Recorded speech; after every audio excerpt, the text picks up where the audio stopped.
I'm Malika Samaranayake. I'm the president of the community of evaluators South Asia, and I was also the past president of the Sri Lanka Evaluation Association.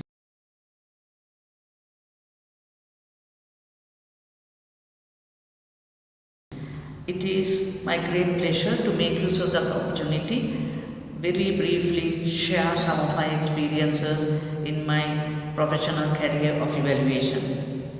Coming to the learnings, one of the biggest learnings that I have had is that perceptions of men and women differ very significantly, and therefore I do feel that their participation must be inclusive throughout the project planning cycle, from designing, planning, implementation, monitoring, learning and evaluation.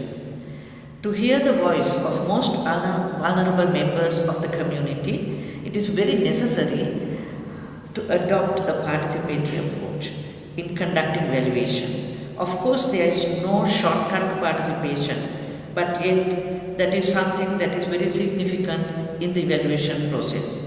As such, the methodology adopted should also be customized and adapted to the context. The most memorable experience I have had was while discussing the livelihood practices in an urban slum community, specifically focusing on their income and expenditure patterns. What the women considered as the most important aspect of their income generation activities was prostitution. And the men started giggling when this was explained by the women. Of course, they didn't say that explicitly. They kept a vacant slot in their pie chart without saying what it is. And when the men started giggling behind them, they were so angry and they showed and pointed to the expenditure pattern that the men had developed. And that showed this same aspect as an expenditure item. And then they were having an argument where the women held it and said, "We do it to make you and your children alive, but you do it for your own pleasure." I think that was something that I can't easily forget. This was in the context of HIV/AIDS analysis.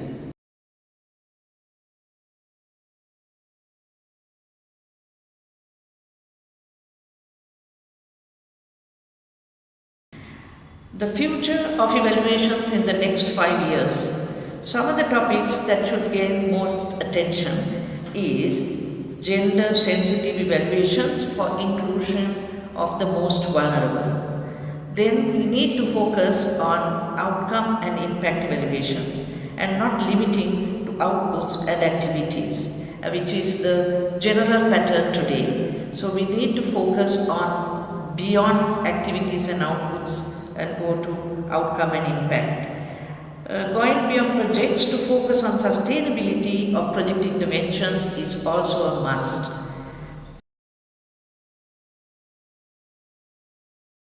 How can concerted action strengthen general evaluation practice?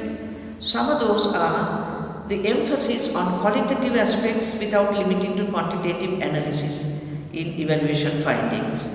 Developing appropriate indicators of measurement reflecting different levels of objectives which include outputs, outcomes and impact. Yet another area is to focus on gender disaggregated data and information which is sadly lacking today. In describing key future priorities for 2016 to 2020 Global Evaluation Agenda, creating and supporting an enabling environment for evaluation, particularly by emphasizing the learning aspect conceptualized in evaluation, which is very much forgotten. As the demand increases, there is a need for capacity building of professional institutions, both voluntary and academic, in order to strengthen the supply of services to meet demand-driven evaluations. To provide opportunities for enhancing individual evaluation capacity is also a must. Developing a systems approach to monitoring, learning and evaluation is yet another area to be focused upon.